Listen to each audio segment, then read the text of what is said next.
Il est 9h30 à Nzakarang-Bonga, à Bassa et à Mobaïmbongo. Bienvenue à vous, mesdames et messieurs, vous regardez Kiosque.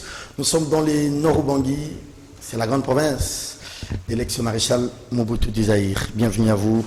L'actualité, elle est 100% politique. Ce matin, Mbosso, mission accomplie pour son bureau. La validation, si vous voulez bien, passez-moi les termes, l'entérinement de Denis Kadima et les autres membres qui composent et le bureau et la plénière de la Commission électorale nationale indépendante. Il reste 3 postes à pourvoir pour les FCC, la deuxième vice-présidence et le poste de questeur et un autre poste pour la plénière issue de l'opposition. Ça fait au total 3. Débat général qui quitte maintenant les institutions pour la rue. D'abord, l'ensemble pour la République, les partis de Moïse Katumbi en réunion des crises déjà à Lubumbashi, peut-être aussi à Kinshasa. Ensemble qui s'est dit ne pas être concerné par cette désignation. On parle de la supercherie du débauchage, tout comme Fayoulou, silence radio, parce qu'il y a un délégué de la dynamique pour l'opposition qui est à la plénière. Du côté MLC, c'est Pascal Lipemba, un ancien du parti qui a commencé le mouvement avec Jean-Pierre Bemba. On en parlait tout à l'heure. Denis Kadima, pour quel processus électoral? On va voir. Les chefs de l'État est censé, peut-être ou pas, prendre une ordonnance pour entériner ce qui a été fait à l'Assemblée nationale le week-end. Jusque-là, les CC et l'Église catholique n'ont pas encore pupé mot. Processus électoral, une question de confiance, les analyses, doublées des commentaires des professionnels des médias. Il fait son comeback dans cette émission. Il s'appelle José Adolphe Voto. Il est patron de CKTV, une chaîne sœur. Monsieur Voto, bonjour. Bonjour. Caribou ou kiosque. Merci beaucoup. Allez, merci à vous. Deuxième invité, il s'appelle Walter Kouy, il est de Top Congo. Walter, bonjour. Bonjour Serge Kabongo. Bienvenue à vous. Merci beaucoup. Très content de retrouver les professeurs. Très content, ça fait longtemps. La dernière fois que je me suis vu avec lui ici, c'était après la nomination des gouverneurs militaires des 2 provinces, Nord Kivu et Lituri. Et puis, depuis, je ne l'ai plus jamais vu passer. Au mois de mai, c'était au mois de mai. Au mois de mai. Voilà. Merci à vous, cher Walter, et merci à José Adolphe Voto. Je vous rappelle que CCTV, Ralik et Canal Kin, nous sommes en deuil. Nous avons perdu notre confrère, Patrick Palata, depuis le week-end dernier. Qui est réellement Patrick Palata? Je vous dis que c'est lui, le géniteur de cette émission, Kiosque, c'est lui qui a commencé cette émission. Pas comme présentateur, mais il a pondu la vision. Il a dit, ça va commencer par Gisèle Etoko. Et à l'époque, le DG Kitutu avait accepté les cahiers des charges. Découvrez dans cette vidéo Palata en hommage. Et on va revenir sur ce plateau.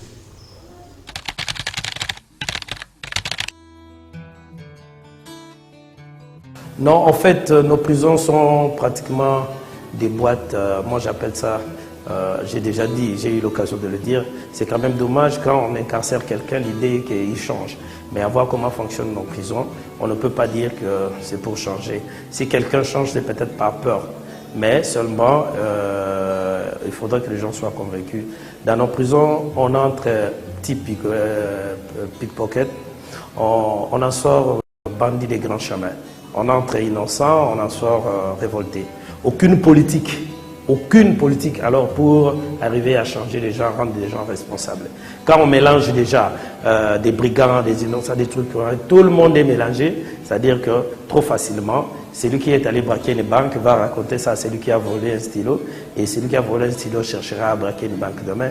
Il n'y a rien, il n'y a aucune politique d'insertion et de réinsertion dans la société et du changement. Ça, c'est vraiment dommage. Alors, vous comprenez que quand on arrête quelqu'un, le lendemain, il rentre et tout ça, ce n'est pas correct. Et surtout pour les journalistes, je crois que leur place n'est pas en prison parce que un journaliste qui est corrigé par ses pairs est mieux outillé, il ne revient pas. Mais remarquez tous les journalistes qui ont été emprisonnés, quand ils sortent, ils deviennent encore plus endurcis. Donc c'est dire que nos prisons ont encore du chemin à faire. C'est vraiment des boîtes à pouvoir, ce sont des couloirs plutôt que des centres pénitentiaires et des rééducations. Patrick Palata, on ne reverra plus cette vidéo, ni la voix de Palata, ancien directeur des informations. ancien directeur provincial de CCTV et de Radio Liberté dans le Congo central. Monsieur Voto.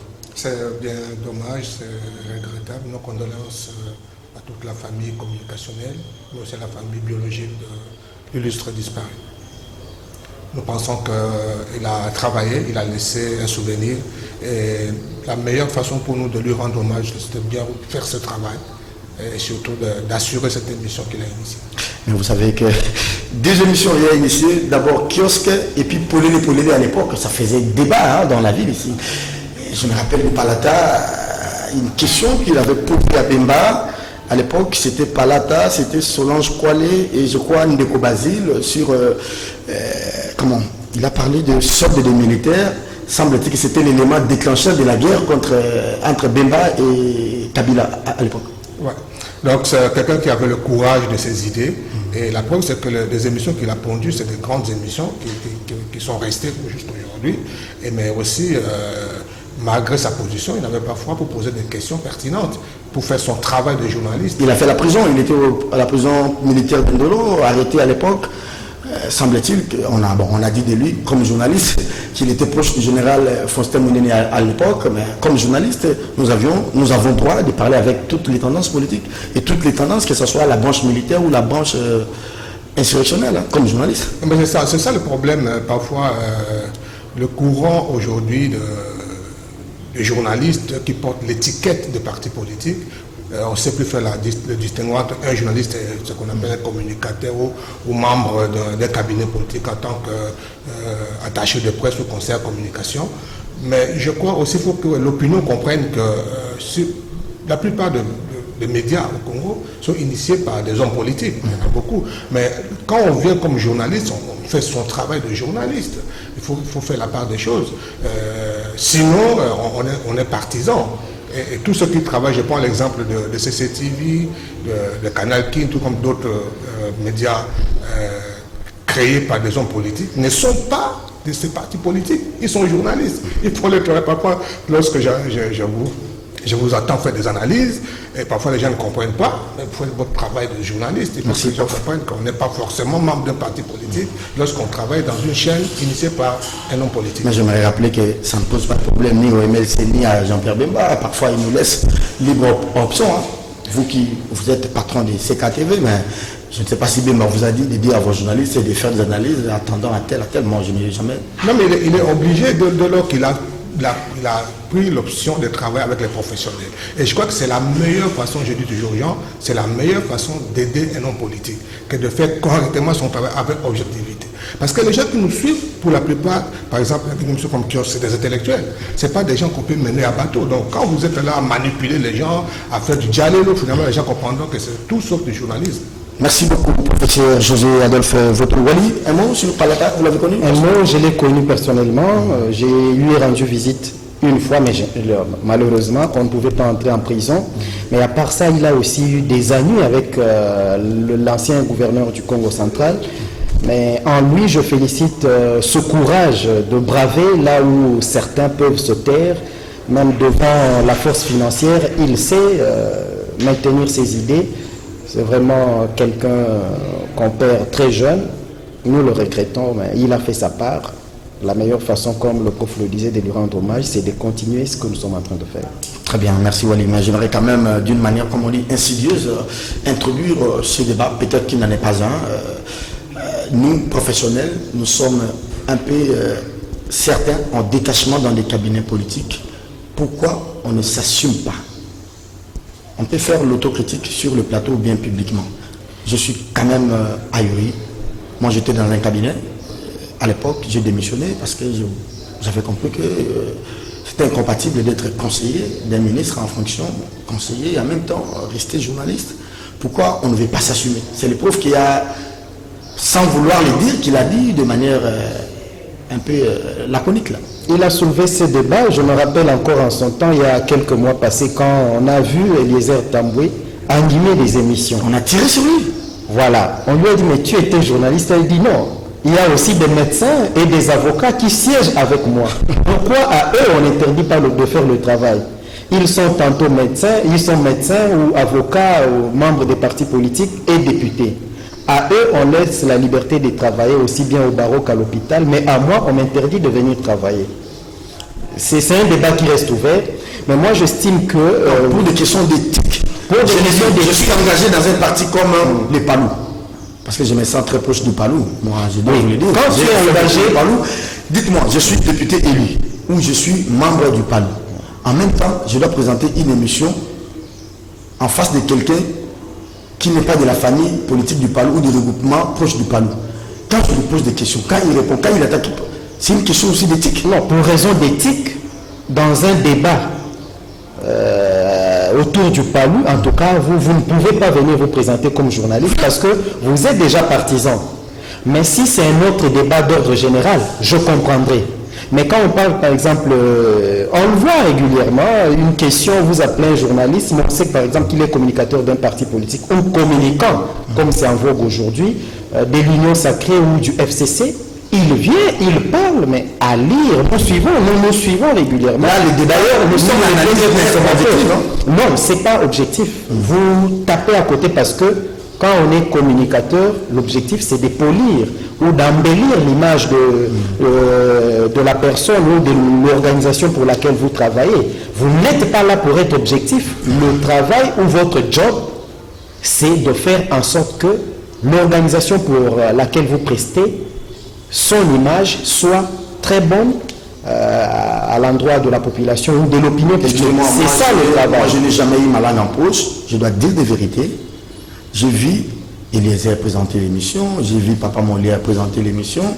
J'ai même vu le week-end Louis-Dor Balekelaï, qui était notre chouchou, qui était notre modèle à la RTGA, tout comme dans d'autres médias, Congo Web. Il a été élu et invalidé sur la liste du FCC, PPRD, qui a quitté, qui est maintenant au FCC, mais qui présente l'émission chez Kimbuta, Kin 24. J'ai même fait la capture. Je me suis dit, le métier, c'est... Nous nivellons vers le bas. Bon, c'est pourquoi on disait les états généraux doivent se tenir. On dit les moyens. Chaque fois que les gens veulent se réunir pour réfléchir, on soulève toujours ce problème de moyens. Apparemment, comme si nous sommes incapables la question est de réfléchir. L'autorégulation ou au niveau de la régulation. Non, on doit migrer vers ce que l'on appelle la responsabilité des médias. Les gens, on ne doit pas tout le temps courir derrière nous avec des bâtons comme au temps de Mobutu, non. Sous d'autres cieux, d'ailleurs, il n'y a pas un ministère des médias.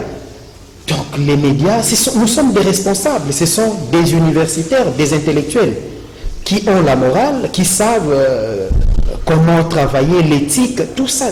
Il faut que les gens deviennent responsables, qu'ils puissent se réguler, que d'avoir...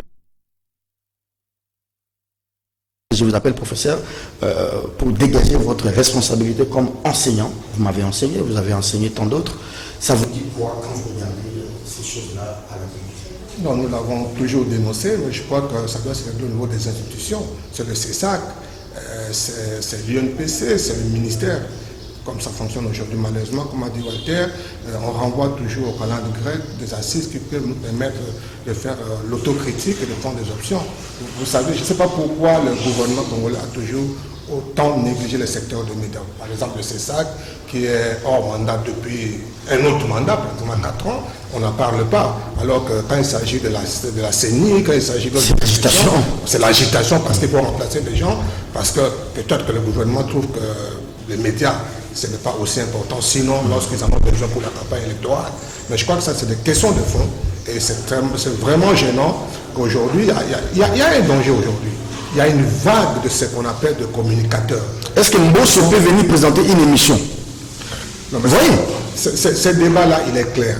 Parce que nous avons créé des jurisprudences. Vous m'excusez, oui. Le métier du journalisme est fondé sur l'objectivité. On ne peut pas confondre le travail du journaliste avec le travail des médecins.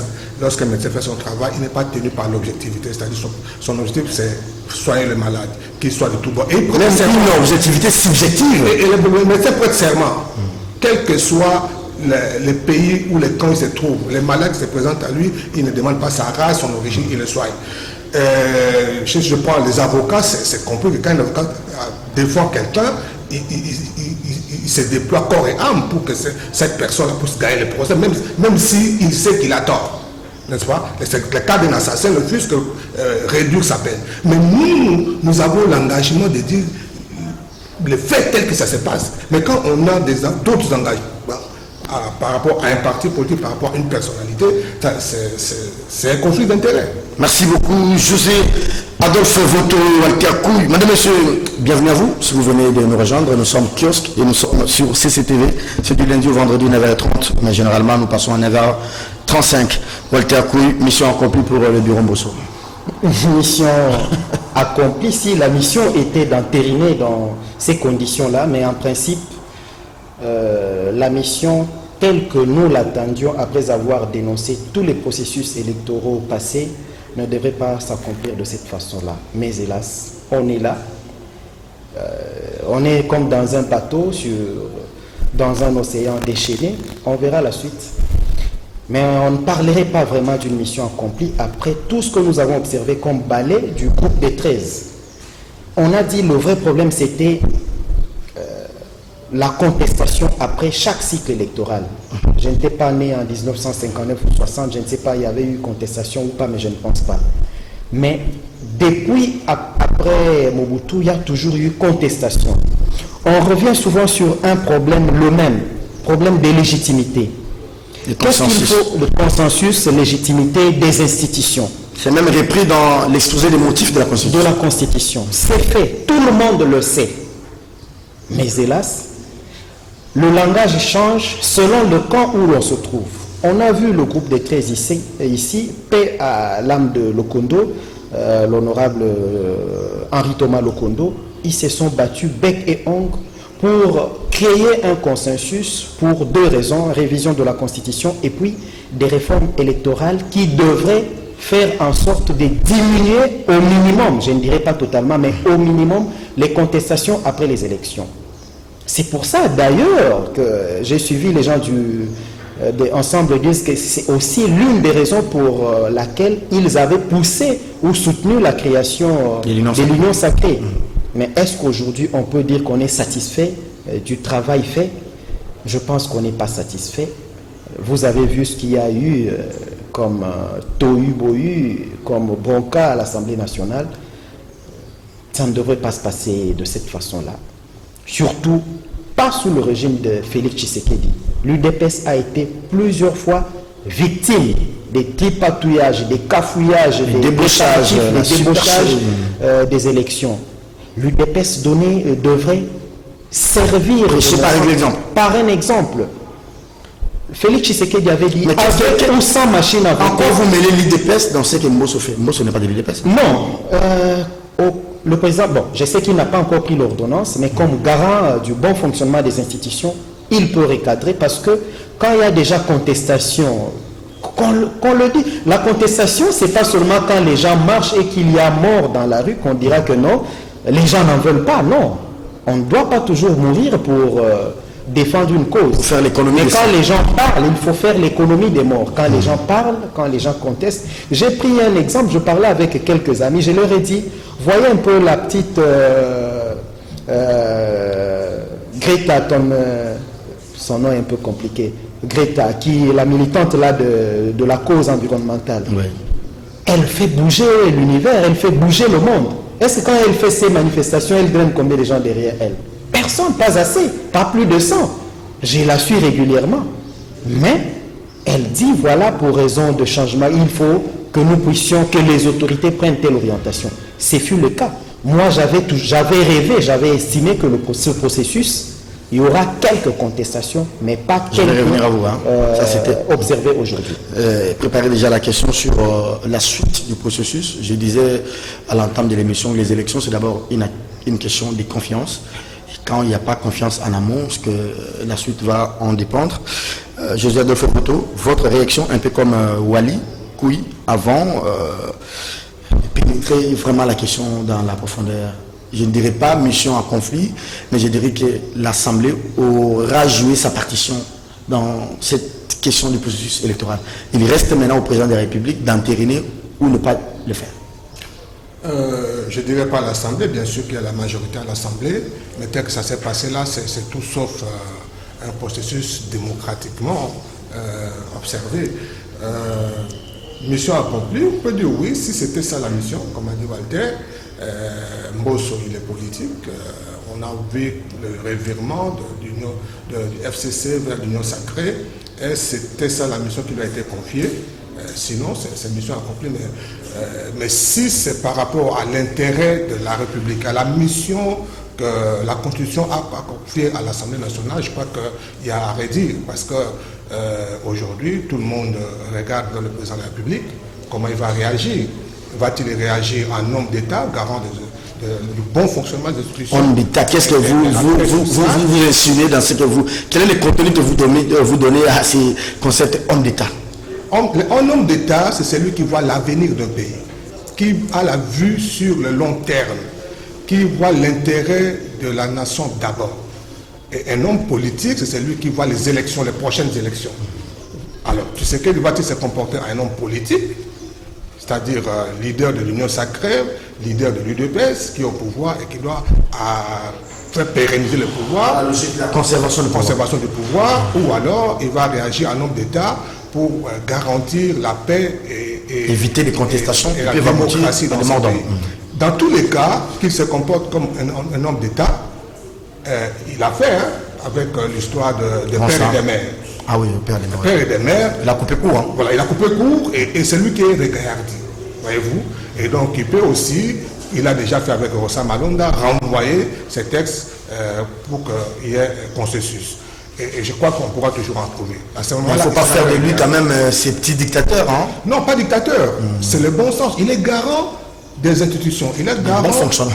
Il est garant de la paix.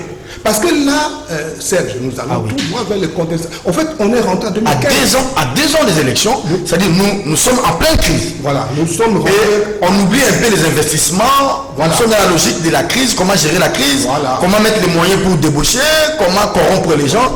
On oublie les projets de développement. Voilà, donc c'est-à-dire que dans les 2 ans ici, ça ne sera que politique, ça sera que ça. Mais je crois qu'on... Ça ne fait pas avancer le pays. Pas du tout. Pas du tout, ça sera encore des conciliambules, peut-être encore des dialogues ou des glissements ou des choses comme ça. Donc le pays n'en a pas besoin, on est très en retard. Ce pays est quand même parmi les plus pauvres du monde, on pourrait dire le plus pauvre du monde. Donc on a mieux à faire. Et surtout la paix sociale. Parce que là vous touchez un point important. Ouais, parce que là, c'est parti, on voit déjà en face, il y a l'église catholique, l'église protestante. L'église catholique a une expérience en la matière. On le sait depuis Mobutu, depuis 2011, depuis 2000. Il ne faut pas se mettre sur le dos la puissante église. Hein. L'église catholique, renforcée par l'église protestante cette fois. Il y a Katumbi, il y a Lamouka, Fayoulou déjà. Donc, Kabila aussi, il faut ajouter. Hein. Voilà, le FCC. Donc, je vois si tous ces gens font coalition pour rentrer dans la rue, c'est encore des morts. Et on n'en a pas besoin. Je crois que moi, je pense que le président va jouer à la sagesse et régler. Comme le roi Salomon. Voilà. Dans tous les cas, c'est lui qui gagne. Qu'il renvoie le test comme le cas de Malonda, c'est lui qui gagne. Qu'il se comporte en homme politique pour s'assurer les prochaines élections, c'est lui qui gagne. Mais je crois que dans tous les cas, le bon sens voudrait qu'on puisse privilégier l'intérêt national. Merci beaucoup, cher confrère. Wally, allez, maintenant, ça c'était les faits, la présentation des faits. Nous allons maintenant dans les commentaires. Faites votre propre éditorial. J'ai vu déjà M. Voto rentrer là-dedans. Le bureau Mbosso vous dit qu'il y a eu un procès verbal de la commission paritaire pendant que l'ensemble des Katumbi dit que le PV là qui a été brandi, par exemple, c'était un PV de la plénière. Denis Kachoba, qui est le président du groupe parlementaire AMK, l'a dit. Là, on a vu les signatures de Christelle Jouan et les autres. On dit que non, c'était un PV pas pour l'entérinement de monsieur qui représente l'ensemble. Et d'ailleurs, je ne sais pas si vous avez suivi la vidéo du secrétaire général du parti de Katumbi. C'est-à-dire quoi, l'IDPS utilise la même recette que Kabila, où le bureau et la commission paritaire ont utilisé le débauchage, la supercherie. En fait, en réalité, c'est la politique. Comment vous voyez la suite du processus? La suite est déjà biaisée dès lors que les prémices sont fausses. Parce que vous dites seulement le PV de AMK, je crois, G7, ce groupe parlementaire-là, ce n'est pas le seul PV. Même les PV des confessions religieuses, c'était leur PV disait qu'il n'y a pas consensus. Les PV de carence. PV de carence plutôt de consensus. C'est ce PV-là, mais je me demande, la commission dite paritaire a traité quel document? Sur base de quels documents ils ont traité le dossier des confessions religieuses alors que le document officiellement déposé, signé même par le groupe de Dodo Kamba et les autres, disait qu'il y a carence de consensus. C'est une question que l'on doit se poser. On a trop politisé cette démarche alors qu'on devrait simplement laisser les choses aller tranquillement. Au départ, je disais même à l'abbé Chollet que la faute aussi était de leur côté parce que la loi organique en ses articles 10 et 12 est claire. On dit que ne peuvent présenter que les organisations officiellement et légalement connues et puis qui ont déjà une expérience et une expertise avérée dans cette matière. Or, vous et moi savons que les kimbanguistes n'ont jamais... mais la CENCO et les CC ont pris à la bonne foi des 6 autres. Non, ce n'était pas une question de foi. On n'était pas dans une messe ou une chapelle pour dire que l'abbé ou le pasteur prêche et puis les autres vont accepter, amen, et on sort. Non. On devrait suivre la loi. Parce que quand vous suivez les débats des uns et des autres, ils reviennent sur la charte. Mais autrefois ici, je posais la question, la charte et la loi organique, qu'est-ce qui prévaut? Qu'est-ce qui a préséance? C'est la loi organique qu'on a publiée dans le journal officiel, qui est claire, qui a été jugée conforme à la Constitution. S'agissant de ces deux, il y a déjà 2 litiges. Je ne sais pas, la commission dite paritaire, que conteste... Non, elle n'est pas dite paritaire, la commission paritaire. Non, j'utilise les mots des gens qui ensemble, parce qu'ils disent qu'ils n'ont envoyé personne là-bas. Oui, même pas ensemble. Même Fayoulou. Bon, les postes réservés au FCC sont restés vides. Oui, FCC. Non, Fayoulou, j'ai quand même vu quelqu'un de la dynamique de l'opposition. Mais qu'on ne reconnaît pas avoir envoyé. Or, on dit qu'il faut que celui qui a le leadership de votre organisation signe, vous donne une procuration pour aller représenter l'organisation. C'est le cas même c'est le rapporteur adjoint. On dit que le président du groupe parlementaire n'a pas signé un PV ou un document pour lui donner mandat d'aller représenter. Mais on dit, il est là. Non, il faut quand même un peu d'ordre, même dans leur commission paritaire. Je me dis, Eliezer Tambo pouvait venir, bon, moi je viens au nom des ensembles, tel vient, moi je viens au nom du PPRD. Mais à la limite, c'est une foire. Raison pour laquelle je soutiens, comme le professeur Voto le disait, on en appelle à la sagesse du président de la République de revoir pour que le processus qui doit nous conduire aux élections de 2023 soit là, la confiance est rompue. Hein? Non, là, il n'y a plus confiance. La confiance ni à la structure, ni au sein de l'Union Sacrée. J'ai parlé même avec un cadre de l'Union Sacrée hier, Willy Michiki, pour ne pas le citer, qui me disait que dans son temps, il va très bien. Il est toujours vivant. Très vivant et très fort. Ouais. Il me dit non, moi, la première fois que j'étais nommé ministre au gouvernement Kengo, l'UDPS avait refusé. J'ai suivi son interview sur Top Congo. Oui. Le président avait pris une ordonnance, on avait laissé 4 postes vides. Et puis, on a voté par la suite. Je lui ai même dit, mais vous avez condamné ça sous Mobutu, même sous Kabila. Aujourd'hui, vous prenez la même recette que vous justifiez que non, c'est faisable, ça s'est déjà fait. Or, tout le temps qu'on a compté... On dit qu'il n'y a pas de moralité en politique au Congo, semble-t-il. Malheureusement. Parce que vous n'avez pas une opinion publique forte. Malheureusement. À la limite, maintenant, moi, je voudrais aller d'une façon forte. Terminer par là. Que ceux ensemble prennent ses responsabilités, de se débarrasser de ces gens. Ben justement, c'est ça. De se débarrasser de ces députés. C'est ça la question. Alors, c'est simple. Nous entrons dans l'autre aspect. Parce qu'aujourd'hui, j'ai tenté d'appeler les gens ensemble ce matin. Ils m'ont dit qu'ils étaient en réunion à Lubumbashi, un peu comme à Kinshasa. Est-ce qu'ensemble ne se retrouve pas dans une situation écartelée? Quitter l'union sacrée ou rester au sein de l'union sacrée? Quand vous quittez, avec quelles conséquences? Qui, au sein du gouvernement ou à l'Assemblée, vont quitter avec vous? Si il faut ne pas quitter, qui, à l'Assemblée comme au gouvernement, vont accepter cette option? Quelle est la bonne option à votre avis, M. Voto? Vous le dites si bien, mais ceux qui sont au gouvernement ne quitteront pas. Ils vont garder leur poste, ce sont les avantages personnels d'abord. On sait comment les hommes... Ils ne sont pas idéologiquement ensemble ou bien c'était bon? Bon, comme le nom de leur parti, ensemble. C'est ensemble, donc bien c'est l'ensemble pluriel, c'est-à-dire c'est une composante. Chacun venait de son parti, même si le parti ont été simplement dissous. Mais connaissant le comportement des uns des autres, les gens qui sont au gouvernement ne quitteront pas. Ils préfèrent encore rester, créer un ensemble. Mutundula, Mwando Simba, Chéribin Okebe, voilà. Moïndo Zangui. Et donc, comment il s'appelle encore? Mutinga Mutishai. Je ne le vois pas quitter. Peut-être à la limite une ou deux personnes, mais en tout cas beaucoup ne quitteront pas. Et pourtant, ils ont quitté Kabila hier. Hein. Oui, ils ont quitté Kabila hier.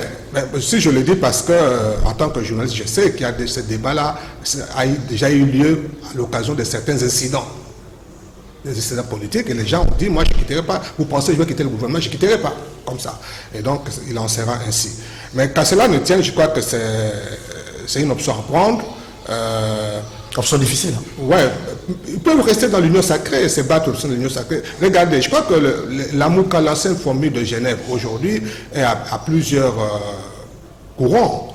Et ça, c'est parce que chacun a préféré, chaque parti, chaque leader a préféré garder sa liberté d'action contre un de ses objectifs. Est-ce que, donc, professeur, ce que Tshisekedi a fait subir à l'AMUCA, Grand Ensemble, les gens de Katumbi pensaient que Tshisekedi avait changé pour venir encore mettre de l'eau dans son moulin afin de se débarrasser des Kabila. Non, mais finalement... l'homme n'a pas changé? Non, on n'a pas changé. On ne change pas la méthode qui gagne. Ça a profité. Non, on ne cherche pas la méthode qui gagne. On est en politique et donc la méthode qui a permis que ce pouvoir-là se stabilise. Je crois que on ne va pas leur demander de faire autrement. Mais sinon, c'est la même à la place de Félix, de Tshisekedi fils, ferait peut-être la même chose. Il serait tenté de faire la même chose, mais seulement je parle de la République. Quel est le sens de la République dans tout ça? C'est qu'à un moment, on va encore descendre très bas, il y aura des morts, parce que ça c'est inévitable. On a vu ici avec l'affaire Ambongo. C'était un test. On a vu comment les jeunes de l'IDPS ont traité le cardinal. Jusqu'à aller lancer des bricages. Aujourd'hui, si l'Église catholique doit s'affronter avec l'UDPS ou avec l'Union sacrée, je crains qu'on puisse connaître les pires. Est-ce que l'Église, c'est-à-dire l'ECC et la SENCO vont pouvoir laver l'affront? C'est-à-dire c'est déjà un échec face aux 6?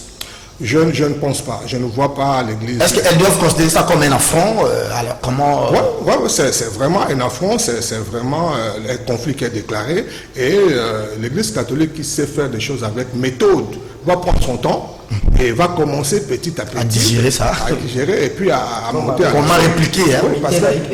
Parce qu'on a déjà connu ça. On a connu ça sous Mobutu, on a connu ça avec Kabila, et je crois que c'est pas aujourd'hui qu'il en est autrement. En fait, vous l'avez résumé peut-être dans votre première intervention, c'est-à-dire on est vraiment dans des contestations préélectorales. Oui, on est plein là-dedans, et c'est là où les concepts de Fayulu, de dépolitisation de la CENI revient en force. Là, donc, il prend du poids de la bête. Hein. Oui, ça parce que Fayulu a quand même eu le courage de... Mais il n'a pas dénoncé les débauchages ou je ne sais pas moi comment, entre guillemets, de son député de la dynamique qui est au sein de la plénière. Okay. Parce qu'en fait, laissez-moi dire quelque chose. Moi, ça c'est mon point de vue personnel. Ce débat, je ne sais pas pourquoi, depuis Sun City, ce débat au lieu du président de la CENI, où on dit qu'il doit être un expert. Je ne sais pas qu'est-ce qu'on attend par expert. Et en même temps, on dit que ce n'est pas lui qui est le maître à tout faire. Non. Il y a une administration. Voilà. Un expert, c'est celui qui s'occupe de la technique, de comptage et tout ça. Ce n'est pas le rôle du président de la CENI. Un président de la CENI doit être un rassembleur, un diplomate, un communicant. Voilà, pour expliquer ce qui se passe, pour apaiser les gens. Ce n'est pas le rôle d'un expert. Et puis, il faut pas, on tient pas que ce soit un expert. La crise... Et là, les gens n'en veulent pas parce que ce profil-là, d'être quelqu'un qui peut rassembler les Congolais, qui peut donner... Et pourquoi donner ça à la composante église, confession religieuse? Pourquoi ne pas dire on donne ça aux journalistes? Parce qu'on sait de la société civile, nous sommes multiples. Voilà. On peut dire, bon, on donne ça à la profession journalistique. On peut même choisir comme président de la CENI, Gabi Kouba, vous, M. Voto, ou soit même prendre, comment il s'appelle, Claude Molichou. Non, mais ces gens-là, qu'on le veuille ou pas, ils ont une caution morale. On peut les contester, on peut dénoncer la pédophilie, on peut tout dénoncer dans nos églises, mais À chaque fois qu'il y a problème, on recourt encore vers eux. Mais Mobutu fait ça, il est catholique, il prie chez les catholiques, ça fait plus de 50 ans. Mobutu était un fervent catholique. Mais on sait comment il a traité l'Église catholique en son temps. Apparemment, les acteurs politiques, c'est comme le prof le disait, ils sont des politiciens, ils ne sont pas les hommes d'État. Parce qu'ils voient leur intérêt immédiat. Ils ne voient pas qu'est-ce qu'ils vont laisser à la progéniture à notre pays. C'est ça la vraie difficulté. Or, quand l'Église catholique a commencé les démarches avec les CC, l'objectif c'était de minimiser les contestations. C'était de faire en sorte que, du moins, même Fayoulou se retrouve. Parce que quand vous lisez... Mais Fayoulou se retrouve aussi. Il a un membre à la plénière. Non, il a quand même, disons, Devos Kitoko avait déjà exclu la personne qui a été désignée, parce que depuis longtemps, il a même justifié à une correspondance. Ça date d'ailleurs des véhicules palissades. Voilà. Donc, on pouvait donner à la société civile, journalistes, ordre des médecins ou des avocats, mais il fallait que la personne qu'on nomme soit la personne qui n'est pas une personne qui apporte l'attention ou la méfiance. Parce que déjà les deux Kadima cristallisent l'attention. La personne de Kadima est à la base des contestations, oui, déjà avant même le processus. Je ne voudrais pas... Si vous étiez membre d'ensemble, si vous étiez Katumbi, mettez-vous dans la peau de Katumbi ou dans la peau de Salomon Kalondaïdi, vous orienterez la réflexion dans quel sens aujourd'hui? Quitter ou pas quitter ou combattre à l'interne? Parce qu'au MLC, il n'y a pas de discours. Au MLC, on fait avec. Allez, non, au jour d'aujourd'hui, pour que ce pays change, il faut qu'il y ait cohérence dans la façon de faire la politique. Au jour d'aujourd'hui, moi je suis parmi les rares qui félicitent Joseph Kabila avec les gens qui lui sont restés fidèles. Du moins, il sait qu'avec ceux-ci, je peux avancer sans subir d'autres défections majeures. C'est le cas de l'UDPS qui a beaucoup perdu. Moïse Katumbi aujourd'hui doit se débarrasser. Bemba a beaucoup perdu. C'était d'ailleurs le premier après les élections de 2006. C'était le premier après l'UDPS.